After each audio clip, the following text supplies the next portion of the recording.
ವೀಕ್ಷಕರೇ, ವಿಧಾನ ಪರಿಷತ್ ಕಲಾಪ ಆರಂಭ ಆಗಿದೆ. ಅಲ್ಲಿ ಗದ್ದಲ ಗೊಂದಲ ಎಲ್ಲ ಕೂಡ ನಿರ್ಮಾಣ ಆಗಿದ್ದಾವೆ. ವಿಧಾನ ಪರಿಷತ್ನಲ್ಲಿ ವಿಧಾನ ಪರಿಷತ್ ಕಲಾಪ ಆರಂಭ ಆಗಿದೆ. ಸೊ ಅಲ್ಲಿ ಗದ್ದಲ ಕೋಲಾಹಲ ಆಗೋಗಿದೆ. ವಿಧಾನ ಪರಿಷತ್ನಲ್ಲಿ ಲಿಟ್ರಲಿ ಗದ್ದಲ ಆಗೋಗಿದೆ. ಪರಿಷತ್ ಸಭಾಪತಿ ಚುನಾವಣೆಗೆ ಕೌಂಟ್ ಡೌನ್ ಸ್ಟಾರ್ಟ್ ಆಗಿದೆ. ಭಾರಿ ಗೊಂದಲ ಇದೆ. ಅಲ್ಲಿ ಚುನಾವಣೆಗೆ ಸಂಬಂಧಪಟ್ಟ ಹಾಗೆ ಪರಿಷತ್ ಕಲಾಪ ಆರಂಭವಾಗ್ತಿದ್ದಂತೆ ಗಲಾಟೆ ಸ್ಟಾರ್ಟ್ ಆಗಿದೆ. ಸಭಾಪತಿ ಚುನಾವಣೆಗೆ ವಿಪಕ್ಷಗಳು ವಿರೋಧ ವ್ಯಕ್ತಪಡಿಸ್ತಾ ಇದ್ದಾವೆ. ಅದನ್ನ ಹೇಳ್ತಾ ಇದ್ವು, ನಾವು ಅದಕ್ಕೆ ಒಪ್ಪಿಗೆ ಕೊಡಲ್ಲ ಅಂತ ಹೇಳಿ. ವಿಧಾನ ಪರಿಷತ್ ಕಲಾಪ ಆರಂಭ ಆಗಿದೆ. ಆರಂಭ ಆಗ್ತಿದ್ದಂತೆ ಗದ್ದಲ. ಯಾಕಂತ ಹೇಳಿದ್ರೆ ಹೊರಟ್ಟಿ ಅವರನ್ನ ಕೆಳಗಿಳಿಸಿ ಬೇರೆಯವರನ್ನ ಮಾಡಲಾಗಿತ್ತು. ಸೊ ಆ ಕಾರಣಕ್ಕೆ ಬಿಜೆಪಿ ಗದ್ದಲವನ್ನ ಸೃಷ್ಟಿ ಮಾಡಿದೆ. ಅದಕ್ಕೆ ನಾವು ಒಪ್ಕೊಳ್ಳಲ್ಲ ಅಂತ ಹೇಳಿ ಬಿಜೆಪಿ ಹೇಳ್ತಾ ಇತ್ತು. ಇವಾಗ ಸ್ಟಾರ್ಟ್ ಆಗ್ತಾ ಇದ್ದಂತೆ ಗದ್ದಲ ಸ್ಟಾರ್ಟ್ ಆಗಿದೆ. ಕಂಪ್ಲೇಂಟ್ ಕೊಡ್ತಾರೆ, ಅದೇನು ಮಾಡ್ಕೊತಾರೆ.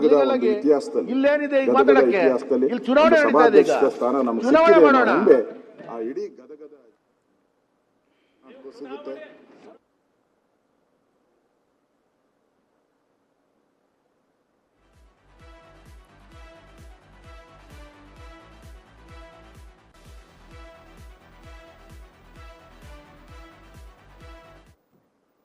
ಇಡೀ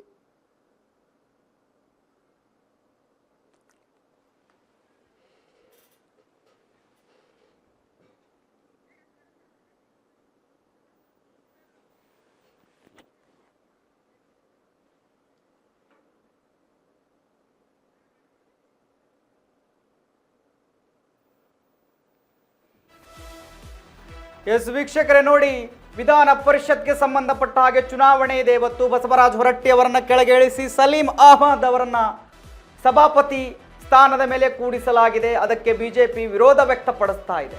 ಬಲವಂತದಿಂದ ಬಸವರಾಜ ಹೊರಟ್ಟಿ ಅವರ ರಾಜೀನಾಮೆ ತೆಗೆದುಕೊಳ್ಳಲಾಗಿದೆ. ಹೈಕಮಾಂಡ್ ಪರಿಷತ್ತನ್ನೇ ಮ್ಯಾನೇಜ್ ಮಾಡ್ತಾ ಇದೆ. ಕಾಂಗ್ರೆಸ್ ಹೈಕಮಾಂಡ್, ಇದು ನಮ್ಮ ಹಕ್ಕು. ಸಂವಿಧಾನದ ಪ್ರಕಾರ ಪರಿಷತ್ನ ಸದಸ್ಯರು ಸಭಾಪತಿಯನ್ನ ಆಯ್ಕೆ ಮಾಡಬೇಕು.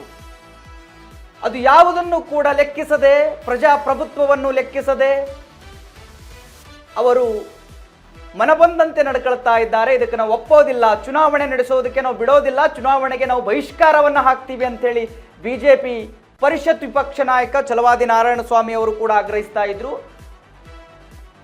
ಬಿಜೆಪಿ ವಿರೋಧ ಪಕ್ಷದ ನಾಯಕ ಆರ್ ಅಶೋಕ್ ಅವರು ಕೂಡ ಆಗ್ರಹಿಸ್ತಾ ಇದ್ರು. ಕಲಾಪ ಆರಂಭ ಆಗಿದೆ. ಪರಿಷತ್ನಲ್ಲಿ ಆರಂಭ ಆಗ್ತಿದ್ದಂತೆ ಗದ್ದಲ. ನಾವು ಒಪ್ಪೋದೇ ಇಲ್ಲ ಇದಕ್ಕೆ ಅಂತ ಹೇಳಿ ಬಿಜೆಪಿ ವಿರೋಧ ವ್ಯಕ್ತಪಡಿಸ್ತಾ ಇದೆ. ಅಲ್ಲಿ ಸಭಾಪತಿಗಳು ಕಂಟ್ರೋಲ್ ಮಾಡೋದಕ್ಕೆ ಟ್ರೈ ಮಾಡ್ತಾ ಇದ್ದಾರೆ, ಬಟ್ ಆಗ್ತಾ ಇಲ್ಲ. ಚುನಾವಣೆ ನಡೆಸೋಣ, ಗದ್ದಲ ಬೇಡ ಅಂತ ಹೇಳಿ. ಬಟ್ ಬಿಜೆಪಿ ಒಪ್ತಾ ಇಲ್ಲ. ಯಾಕಂತ ಹೇಳಿದ್ರೆ ಬಸವರಾಜ ಹೊರಟ್ಟಿ ಅವರನ್ನ ಇಳಿಸೋದು ಬಿಜೆಪಿ ಅವರಿಗೆ ಇಷ್ಟ ಇರಲಿಲ್ಲ. ಡಿ ಕೆ ಶಿವಕುಮಾರ್ ಅವರು ಬಲವಂತವಾಗಿ ರಾಜೀನಾಮೆಯನ್ನು ತೆಗೆದುಕೊಂಡಿದ್ದಾರೆ ಅಂತ ಹೇಳಿ ಸುದ್ದಿಗಳಿದ್ದಾವೆ, ಮಾಹಿತಿಗಳಿದ್ದಾವೆ. ಬಸವರಾಜ ಹೊರಟ್ಟಿ ಅವರು ಕೂಡ ಅದನ್ನೇ ಹೇಳಿದ್ದಾರೆ. ಹೈಕಮಾಂಡ್ ಒತ್ತಡ ಇದೆ, ನೀವು ರಾಜೀನಾಮೆ ಕೊಡಲೇಬೇಕು ಅಂತೇಳಿ ಬಲವಂತದಿಂದ ತೆಗೆದುಕೊಳ್ಳಲಾಗಿದೆ ಅಂತ ಹೇಳಿ. ಯಾಕಂದರೆ ಬಸವರಾಜ ಹೊರಟ್ಟಿ ಅವರು 14ನೇ ತಾರೀಕು ನಾನು ರಾಜೀನಾಮೆ ನಾನೇ ಕೊಡ್ತೀನಿ ಅಂತ ಹೇಳಿದರು. ಸೊ ಅದರ ಬೆನ್ನಲ್ಲೇ ಡಿ ಕೆ ಶಿವಕುಮಾರ್ ಅವರು ಅವಿಶ್ವಾಸ ನಿರ್ಣಯ ಮಂಡನೆ ಮಾಡೋದಕ್ಕೆ ಹೊರಟಿದ್ರು. ಬಸವರಾಜ ಹೊರಟ್ಟಿ ಅವರು ಅವಾಗ ಬೇಡ, ನನ್ನ ಗೌರವ ಕಮ್ಮಿ ಆಗುತ್ತೆ, ಹಾಗಾದರೆ ಅವಿಶ್ವಾಸ ನಿರ್ಮಾಣವಾದರೆ ಸೊ ನನಗೆ ಅನ್ರೆಸ್ಪೆಕ್ಟ್ಫುಲ್ಲಿ ಫೀಲ್ ಆಗುತ್ತೆ, ಸೊ ಬೇಡ ನಾನು ರಾಜೀನಾಮೆ ಕೊಡ್ತೀನಿ ಅಂತೇಳಿ ಒಪ್ಕೊಂಡಿದ್ರು. ಬಟ್ ಅವರು ಯಾವ ಡೇಟನ್ನು ಘೋಷಣೆ ಮಾಡಿದ್ರು ರಾಜೀನಾಮೆ ಕೊಡೋದಕ್ಕೆ, ಅದರ ಒಳಗಡೆ ಡಿ ಕೆ ಶಿವಕುಮಾರ್ ಅವರು ಮನೆಗೆ ಕರೆಸಿ ಹೊರಟ್ಟಿಯವರ ರಾಜೀನಾಮೆಯನ್ನು ತೆಗೆದುಕೊಳ್ತಾರೆ. ಸೊ ಅದು ಭಾರಿ ಚರ್ಚೆ ಆಗಿತ್ತು. ಅದರ ಬೆನ್ನಲ್ಲೇ ಇವಾಗ ಸಲೀಂ ಅಹಮದ್ ಅವರನ್ನ ಸಭಾಪತಿಯಾಗಿ, ಪರಿಷತ್ ಸಭಾಪತಿಯಾಗಿ ಏನು ನಾಮನಿರ್ದೇಶನ ಮಾಡಲಾಗಿದೆ, ಅವರನ್ನೇ ಆಯ್ಕೆ ಮಾಡಬೇಕು ಅಂತೇಳಿ ಏನು ಹೇಳ್ತಾ ಇದ್ದಾರೆ. ಅದಕ್ಕೆ ಸಂಬಂಧಪಟ್ಟ ಹಾಗೆ ಬಿಜೆಪಿ ವಿರೋಧ ವ್ಯಕ್ತಪಡಿಸ್ತಾ ಇದೆ. ನಾವು ಚುನಾವಣೆ ನಡೆಸೋದಕ್ಕೆ ಒಪ್ಪೋದಿಲ್ಲ, ಬಹಿಷ್ಕರಿಸ್ತೀವಿ ಚುನಾವಣೆ ಅಂತೇಳಿ ಪರಿಷತ್ನಲ್ಲಿ ಆಗ್ರಹಿಸ್ತಾ ಇದೆ. ಯಾವಾಗ ಪರಿಷತ್ ಆರಂಭ ಆಯಿತೋ ಆವಾಗಲಿಂದಲೂ ಕೂಡ ಗದ್ದಲ, ಕೋಲಾಹಲ, ಸಮರ ಎಲ್ಲವೂ ಸ್ಟಾರ್ಟ್ ಆಗಿದೆ. ಬಿಜೆಪಿಯವರು ಕಲಾಪ ನಡೆಸೋದಕ್ಕೆ ಅವಕಾಶವೇ ಕೊಡ್ತಾ ಇಲ್ಲ. ನೀವು ಗಮನಿಸ್ತಾ ಇದ್ರಿ ದೃಶ್ಯದಲ್ಲಿ.